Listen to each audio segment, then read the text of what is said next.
नमस्कार, छत्तीसगढ़ एक्सप्रेस में आपका स्वागत है। आपके साथ मैं हूं दीपेश। जगदलपुर में आबकारी मंत्री कवासी लखमा एक बार फिर अपने बयानों को लेकर सुर्खियों में है। उन्होंने मीडिया पर आरएसएस की भाषा बोलने का आरोप लगा दिया। दरअसल कवासी लखमा संकल्प शिविर में शामिल होने जगदलपुर पहुंचे थे। पत्रकारों द्वारा कवासी लखमा से जमीनी स्तर के कार्यकर्ताओं के नाराज होने पर सवाल पूछा गया। इसके जवाब में तिल मिलाकर आबकारी मंत्री ने पत्रकारों पर ही आरोप लगाते हुए कहा कि आप आरएसएस की भाषा बोल रहे हैं। कांग्रेस में कोई कार्यकर्ता नाराज नहीं है। इससे पहले भी बस्तर में ही कवासी लखमा ने एक स्कूल के सांस्कृतिक कार्यक्रम में स्कूली बच्चों द्वारा पहने गए पीले रंग की पगड़ी को देखकर भड़कते हुए कहा था कि तुम लोगों का भूत अभी उतरा नहीं है।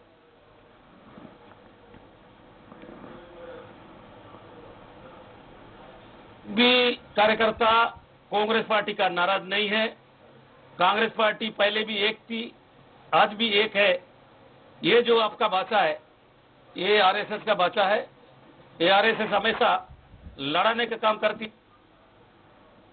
बिलासपुर पहुंचे गृह मंत्री ताम्रध्वज साहू ने पुलिस अधिकारियों के साथ बैठक की, जहां उन्होंने पत्रकारों से कहा कि पुलिस कर्मियों की मांगों के लिए कमेटी बनाई गई है। साथ ही आईजी नेहा चंपावत पुलिस से चर्चा करके रिपोर्ट देंगी। राजनीतिक मामलों में जो केस दर्ज है उनको वापस लेने के मामले में गृह मंत्री ने कहा कि जिला अध्यक्ष इसके लिए अधिकृत हैं। उनके कहने पर रिपोर्ट वापस होगी। आईपीएस कल्लूरी को बड़ी जिम्मेदारी दिए जाने के मामले में गृह मंत्री ने कहा कि कल्लूरी की कोई शिकायत नहीं है, इसीलिए सीएम ने कल्लूरी को जिम्मेदारी दी है। मैं अपने वरिष्ठ अधिकारियों की रायपुर में गृह विभाग की बैठक लेकर के मैंने उनको एक बात रखा हूं उनके सामने। वर्तमान में जो पुलिस की छवि है और कार्यप्रणाली है, अगर उसमें कुछ सुधार कर सके तो यही बड़ी उपलब्धि होगी। छत्तीसगढ़ के विधानसभा अध्यक्ष डॉक्टर चरणदास महंत ने बेमेतरा के कृषि उपज मंडी परिसर में लगे राज्य स्तरीय कृषि विकास और किसान कल्याण मेले का शुभारंभ किया।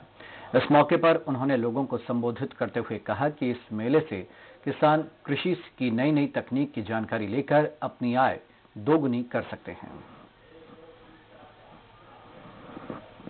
सौभाग्य का विषय है। जो पहले मेला रायपुर, छत्तीसगढ़ की राजधानी रायपुर में हुआ करता था, वो आज बेमेतरा जिले में हो रहा है। हम सबके लिए बड़ा सौभाग्य का विषय है। और बेमेतरा जिले से ही नहीं, छत्तीसगढ़ के अन्य जिलों से कोने कोने से किसान साथी आए हुए उस मेले का लाभ ले रहे हैं। किसान मेले का शुभारंभ में आदरणीय डॉक्टर चरणदास जी महंत विधानसभा अध्यक्ष के हाथों दीप प्रज्वलित करके हुआ।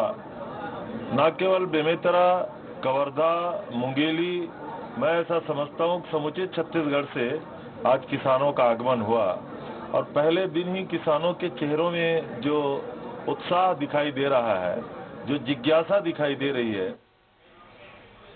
सुकमा जिले के चिंतलनार थाना क्षेत्र के लखापाल मार्ग पर सुरक्षा बलों ने आईईडी बम बरामद किया। ये करीब 4 किलो का बताया जा रहा है। नक्सलियों ने जवानों को नुकसान पहुंचाने के इरादे से आईईडी बम प्लांट किया था।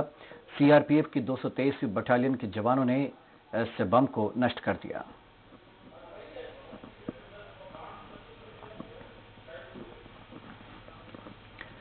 सूरजपुर के मुख्य स्वास्थ्य चिकित्सा अधिकारी एसपी वैश्य को सस्पेंड कर दिया गया है। स्वास्थ्य विभाग में हुई एएनएम समेत 12 पदों की भर्ती में गड़बड़ी की पुष्टि होने पर यह कार्रवाई की गई। पिछले साल हुई भर्ती प्रक्रिया की 5 सदस्यीय टीम 6 महीने से जांच कर रही थी। जांच अधिकारी डिप्टी कलेक्टर का कहना है कि भर्ती मामले में गड़बड़ी के सबूत मिले थे। शिकायत में यह था कि 132 एएनएम की जो भर्ती उसमें ये बताया गया था कि एक्सेस भर्ती की गई है और उसमें जो नीति आदेश जारी किया गया था वो स्पष्ट नहीं था। और दूसरा ये था कि जो वर्तमान भर्ती प्रक्रिया चल रही थी नियमित भर्ती की, उसमें भी ये पाया गया था कि कुछ जो पद है इनका रोस्टर के अनुसार भरा जाना चाहिए था। विज्ञापन जो निकला था उससे रिसेंबल नहीं करता था। बिलासपुर के कोटा में 7 साल के मासूम की तालाब में डूबने से मौत हो गई। भरवीडीह तालाब में 3 मासूम बच्चे नहाने गए थे। इनमें एक मासूम की डूबने से मौत हो गई। खबर मिलने के बाद पुलिस मौके पर पहुंची और मासूम के शव को कब्जे में लेकर पोस्टमार्टम के लिए भेजा गया। पूरी घटना रतनपुर थाना क्षेत्र की बताई जा रही है।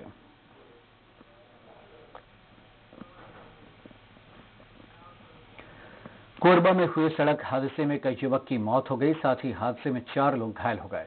यह हादसा बालको थाना क्षेत्र के पेट्रोल पंप के पास हुआ, जहां 2 बाइक की जोरदार भिड़ंत हो गई। हादसे में 5 लोग घायल हुए हैं।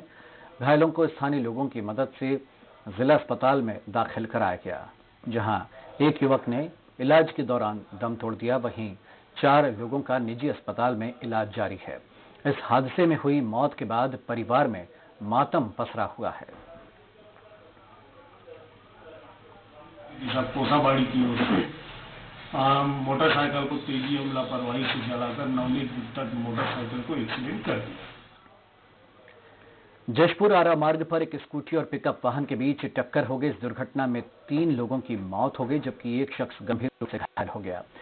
चारों बांकी टोली के रहने वाले हैं और ऑर्केस्ट्रा देखने आरा जा रहे थे। पिकअप वाहन ने सड़क किनारे खड़े 2 अन्य लोगों को भी टक्कर मार दी। पुलिस पिकअप वाहन चालक की तलाश कर रही है। इनका इलाज अभी जिला चिकित्सालय में चल रहा है।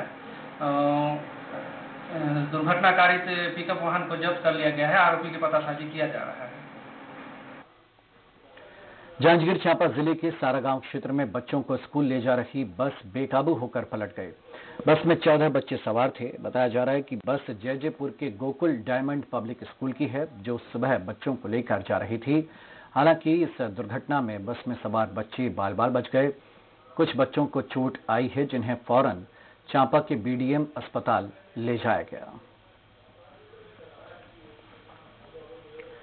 कोरबा में स्वाइन फ्लू से एक युवक की मौत हो गई, वहीं 3 मरीज पॉजिटिव पाए गए हैं। सभी पीड़ित एक ही परिवार से ताल्लुक रखते हैं। प्रभावितों का इलाज निजी अस्पताल में चल रहा है। पौड़ी बाहर में रहने वाले एक सीएसबी कर्मी की मौत को स्वाइन फ्लू से जोड़ा जा रहा है। घटना के बाद भी वार्ड में कोई कैंप नहीं लगाया गया। मृतक 12 फरवरी को एक विवाह में शामिल होने के लिए रायपुर गया था। वापस आने के बाद उसे स्वाइन फ्लू के लक्षण दिखे, जिसके बाद पीड़ित की पत्नी, बेटे, बेटी और बहू की जब जांच की गई तो उनमें भी स्वाइन फ्लू पॉजिटिव पाया गया है। लक्षण के हिसाब से एक की मौत हो गई और उसमें 4 जने का और उसमें पॉजिटिव आया है उसमें, और वो लोग बाकी लोग रिफर हैं, है ना। उसके बाद में यहाँ कुछ कैंप लगाए कि इसका रोकथाम हो सके, है ना। यही हम लोग चाह रहे हैं इसमें। तो एक ही परिवार के सब? हाँ, सब एक ही परिवार। अब ये लोग वही बताए हैं कि हॉस्पिटल ले गए थे, तबीयत खराब था। उसके बाद डेथ हो गया, उसको वेंटिलेशन में रखे थे, वेंटिलेटर में। उसके बाद उसको रायपुर रेफर करवाया। जैसे बाहर की खत्म हो गया, ऐसी बताए उनके परिवार के। मस्तूरी में पुलिस थाने से महज 200 मीटर की दूरी पर चोरी करने का मामला सामने आया है। बिलासपुर मस्तूरी मुख्य मार्ग पर स्थित शिव ट्रेडर्स में चोरों ने दुकान में हाथ साफ कर दिया। पीड़ित की माने तो वो 2 दिन से एफआईआर दर्ज कराने के लिए परेशान हो रहा है, लेकिन पुलिस ने अब तक इस मामले में कोई केस दर्ज नहीं किया। दूसरी तरफ लगातार चोरी की वारदात बढ़ने के कारण व्यापारी संघ में नाराजगी देखने को मिल रही है। रिपोर्ट लिख के दिए, अपन एप्लीकेशन पहले दिए हैं, दूसरे दिनों एफआईआर करके दे दिए। क्या उसके बाद दुकान में देखने का लायक नहीं है? उसके बाद तो काम ही नहीं है उनका। पहले कैंपस लगाया जाए, मेन रोड में चोरी हो रहा है, फिर गांव के अंदर बस्ती की पहले ही मस्तूरियों की बार चोरी हो, लेकिन अब तो पता नहीं। कई बार भी चोरी हुआ, लेकिन अभी तक पैसा तो चोरी नहीं पकड़ा गया। कोंडागांव पुलिस ने इस महीने लगातार त्वरित कार्रवाई करते हुए हत्या के 2 मामलों का निराकरण किया। पहले मामले में कोरियर सर्विस के अंधे कत्ल को सुलझाते हुए हफ्ते भर में आरोपियों को धर दबोचा। दूसरे मामले में पारिवारिक विवाद की वजह से भाई के हत्यारे को गिरफ्तार कर न्यायिक रिमांड में भेजा गया है। घरेलू विवाद के चलते आरोपी सुखनाथ नेताम द्वारा अपने छोटे भाई शुक्ल नेताम को उसके सर पर गंभीर चोट पहुंचाकर हत्या किया गया था, जिससे हमारे द्वारा पंजीबद्ध कर आरोपी की गला तलाश कर आरोपी को गिरफ्तार कर आज न्यायिक रिमांड पर भेजा गया है। खबर बिलासपुर के कोटा से रतनपुर बगदेवा के पास अवैध रूप से कोयले की खरीद फरोख्त करने वाले 12 लोगों को पुलिस ने गिरफ्तार किया है।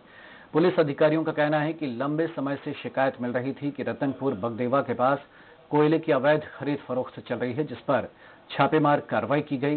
हालांकि पुलिस ने 12 लोगों को गिरफ्तार करते हुए 94 टन कोयला जब्त किया है। पुलिस ने गजेंद्र कश्यप के कोल डिपो से 2 ट्रक भी जब्त किए, जिनमें 25 टन कोयला भरा हुआ था।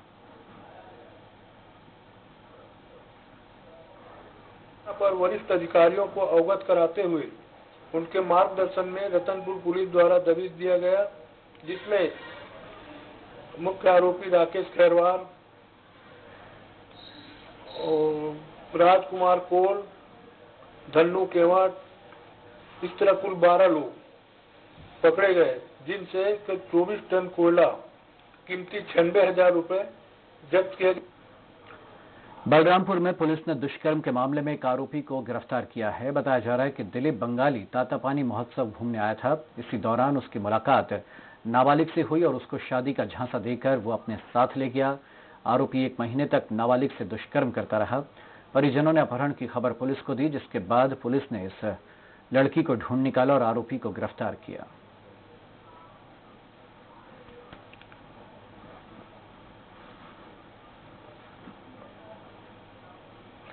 फिलहाल छत्तीसगढ़ एक्सप्रेस में वक्त एक ब्रेक का।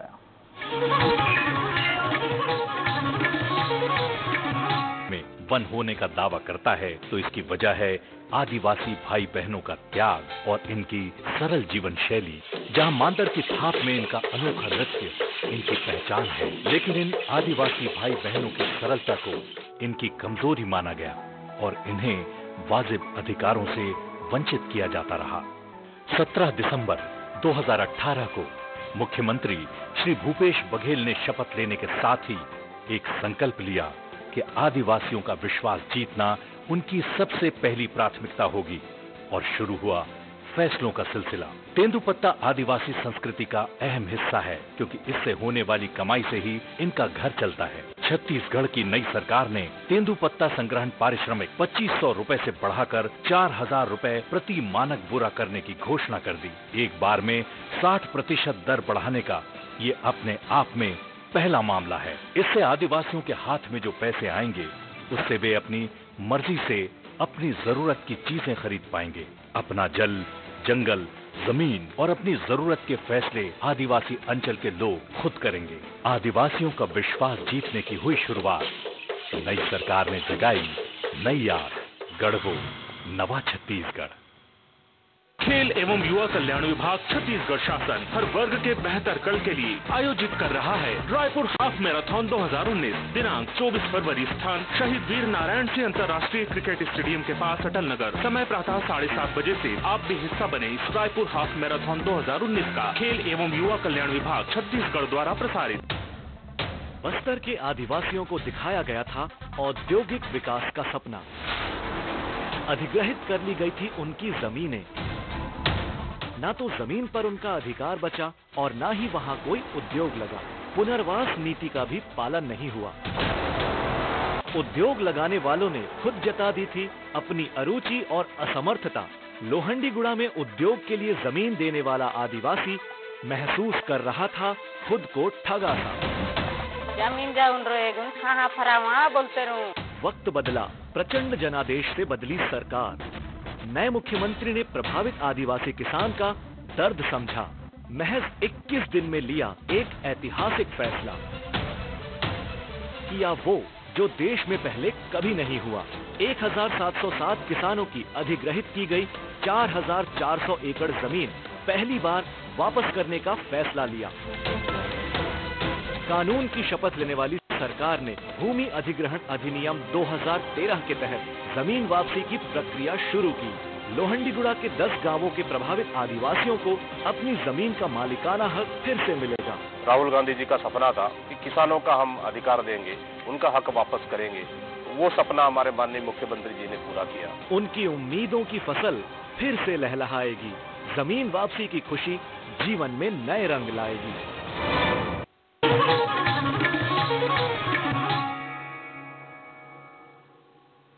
रायपुर के डीकेएस अस्पताल में नौकरी लगवाने का झांसा देकर ठगी करने वाले 2 आरोपियों को पुलिस ने गिरफ्तार किया है। आरोपी रोजगार प्रशिक्षण केंद्र के उम्मीदवारों को झांसे में लेकर अपना शिकार बनाते थे। आरोपियों ने 153 बेरोजगारों से 18,12,000 की ठगी की। घटना का मास्टरमाइंड मीतेश कुमार पिल्ले है, जो डीकेएस अस्पताल में मेडिकल उपकरण की सप्लाई करने का काम करता था। और जब जो पीड़ित पक्ष उनको जब पता चला कि इनके द्वारा मतलब हीला वाला किया जा रहा है, तब उन्होंने पुलिस में इसकी रिपोर्ट की और पुलिस ने प्रारंभिक पूछताछ में पाया कि इनके द्वारा अपराध साजिश की गई है। जमीन की फर्जी रजिस्ट्री कर करोड़ों रुपए की ठगी करने के आरोप में पुलिस ने जमीन के दलाल सुनंद विश्वास को दिल्ली से गिरफ्तार किया। सुनंद विश्वास जोगी कांग्रेस का नेता भी बताया जा रहा है। आरोपी ने दूसरे की जमीन को स्वयं का बताकर फर्जीवाड़ा किया था। नामांतरण नहीं करने पर इस फर्जीवाड़े का खुलासा हुआ। इस मामले में एक अन्य आरोपी करुण भट्टाचार्य उर्फ बापी की पूर्व में गिरफ्तारी हो चुकी है। न्यू शांतिनगर निवासी बॉबी लुकस ने 5 दिसंबर को लिखित शिकायत की थी कि सुनंद ने संपर्क कर अपने आप को तर्रा भिलाई का निवासी बताया और 2 एकड़ से ज्यादा जमीन बेचने की बात कही। उसकी बातों में आकर पाटन तहसील के ग्राम तर्रा वो जमीन देखने चला गया। जमीन पसंद आने पर 45 रुपए प्रति वर्ग फीट की दर से सौदा तय हुआ। कुछ दिनों बाद 8 लाख नकद और चेक से 7 लाख रुपए दिया गया। इस तरह कुल उसे 35 लाख रुपए जमीन के एवज में दिए गए। इसके बाद सुनंद ने इकरारनामा किया और 3 महीने में भूमि विकसित कर रजिस्ट्री करने की बात तय हुई, लेकिन समय बीत जाने के बाद भी वो टाल मटोल करता रहा। शक होने पर पटवारी से मिलकर जब जानकारी निकाली गई तब पता चला कि ग्राम तर्रा की ये भूमि सुनंद विश्वास के नाम पर नहीं है और न ही इस भूमि के मालिक जयराम से उसका सौदा किया गया है।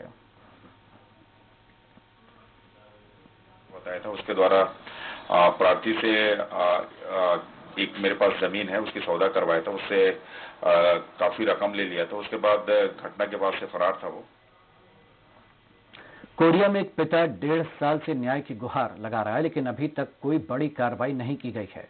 पीड़ित पिता के मुताबिक उसका 13 साल का बेटा अपने दोस्त के साथ बाहर गया था, लेकिन लौटने पर उसकी तबीयत बिगड़ गई और वो कोमा में चला गया। उसने दम तोड़ दिया। वहीं पीड़ित पिता ने बेटे के दोस्त पर संदेह जताते हुए मामले में जांच की मांग की है। साथ सोनी जो रहने वाला मनेंद्र लड़का है, वो अपने पुत्र के मृत्यु के संबंध में एक शिकायत प्रेषित किया है और उसकी जांच की जा रही है। जो भी तथ्य आएंगे उसके आधार पर कार्रवाई की जाएगी। 14 तारीख को हमको संदेश मिला कि तुम्हारा लड़का बैकुंठपुर हॉस्पिटल में बेहोश पड़ा है और हमारे जाने के बाद वहाँ से अंबिकापुर रेफर दिया और उस लड़का को जबरदस्ती हम अंबिकापुर लेकर के गए और अंबिकापुर जाने के बाद वो लड़का फरार हो गया और आज तक फरार है और हमारे कोई सुनवाई नहीं हो रहा है। सरायपाली विधानसभा के पाटसेद्री से केंदुआ रोड भ्रष्टाचार की भेंट चढ़ गई है। इस सड़क का निर्माण प्रधानमंत्री ग्राम सड़क योजना के तहत किया गया था।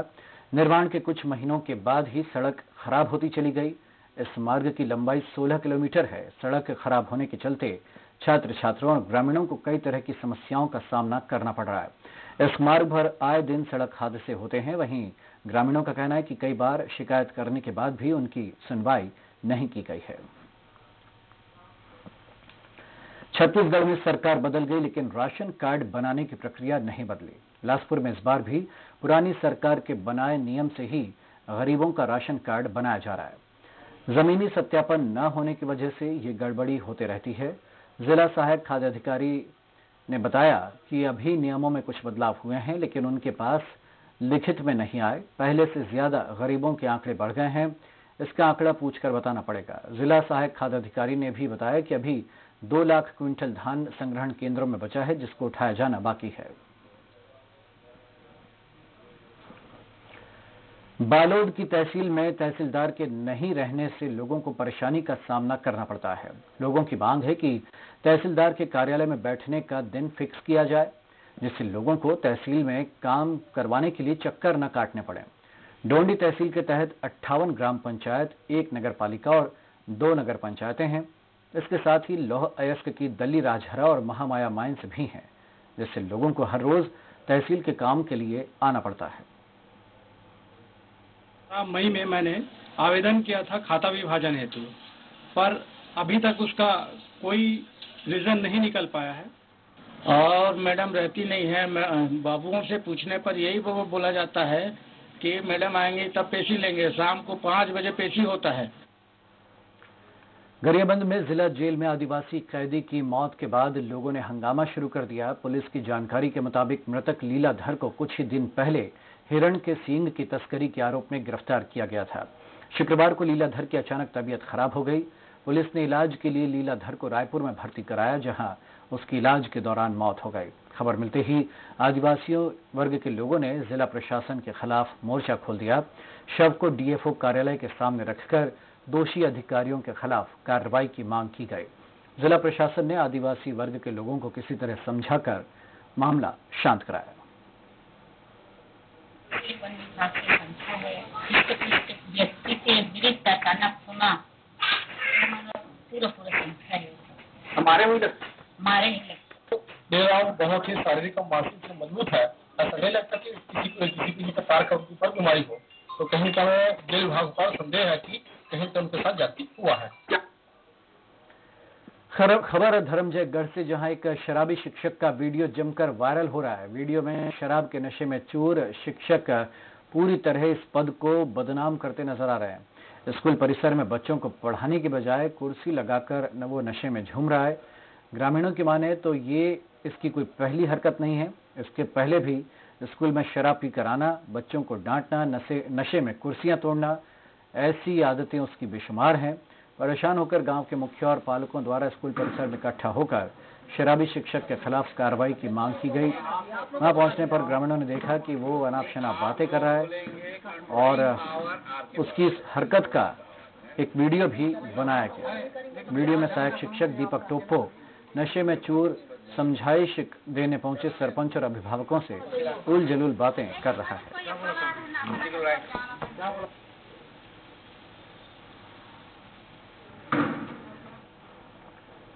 रायपुर में हायर सेकेंडरी और हाई स्कूल की परीक्षाएं 1 मार्च से शुरू होने वाली हैं। इसके लिए पूरी तैयारियां तेज कर दी गई हैं। सभी प्रकार की व्यवस्थाओं के साथ सुरक्षा के भी तमाम इंतजाम किए जा रहे हैं। रायपुर में मल्टीपर्पज स्कूल को प्रश्न पत्रों और उत्तर पुस्तिकाओं का नया डिस्ट्रीब्यूशन सेंटर बनाया गया है। सुरक्षा की व्यापक व्यवस्था की गई है। इसमें जो मेन जो डिस्ट्रीब्यूशन सेंटर है मल्टीपर्पज स्कूल है वहाँ है, वहाँ पर पृथक से सुरक्षा व्यवस्था लगाई गई। इसके अलावा जो बाहर के परीक्षा केंद्र है उसके जो भी प्रश्न पत्र है और उत्तर पुस्तिका है उसको जो संबंधित थाने वहाँ पर जमा ली जा रही है। छत्तीसगढ़ माध्यमिक शिक्षा मंडल द्वारा आयोजित हायर सेकेंडरी और हाई स्कूल परीक्षा 1 मार्च से शुरू होनी है और उसके लिए परीक्षा में आने वाली समस्याओं के मद्देनजर निराकरण के लिए मुंगेली के नए कलेक्टर डॉक्टर सर्वेश्वर की पहल पर विद्यार्थी सहायता केंद्र की स्थापना कलेक्ट्रेट परिसर में की गई है।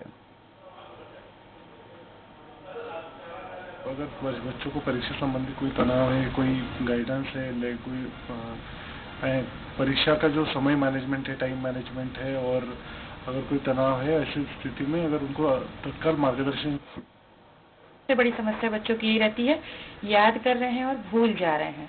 तो हम बच्चों को ये समझाते हैं कि जो बच्चे याद कर रहे हैं बार बार भूल रहे हैं, उनके लिए एक थ्योरी है कि जो भी वो याद कर रहे हैं उसका रिवीजन वो 12 घंटे में करें।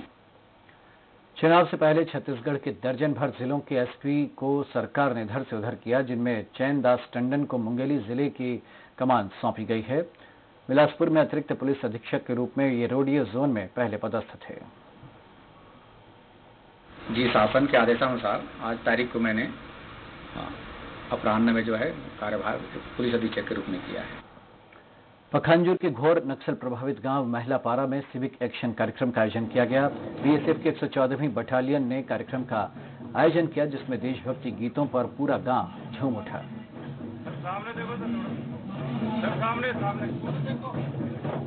तो हमारे आने से लोगों को काफी इस चीज का फायदा हुआ है। रोड का कंस्ट्रक्शन स्टार्ट हो गया, पुलियां बन रही हैं, तो विकास इस इलाके में प्रगति पे है।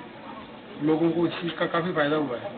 तो आज के प्रोग्राम के तहत हम भी इनको जो इनकी डेली की कोई रिक्वायरमेंट्स है, कोई रोजमर्रा का सामान इस्तेमाल करने वाला, वो हम आज इनको वितरण। खबर बीजापुर से, जहां बस स्टैंड के पास नगरपालिका फूड जोन की 12 दुकानें बनाने जा रही। इन फूड जोन की 12 दुकानों का उद्घाटन विधायक विक्रम शाह मांडवी ने किया। खबर रायपुर से, जहां 3 आईपीएस अधिकारियों का तबादला हुआ है। आईपीएस उदय किरण को दुर्ग से सुकमा भेजा गया है। आईपीएस विजय अग्रवाल को एएसपी बिलासपुर से 7वीं वाहिनी छत्तीसगढ़ बल भिलाई का बनाया गया है और commandant IPS Ramkrishna Sahu ASP Surguja से अब माना की 4थी वाहिनी की कमांडेंट बनाए गए हैं। तो छत्तीसगढ़ एक्सप्रेस में इतना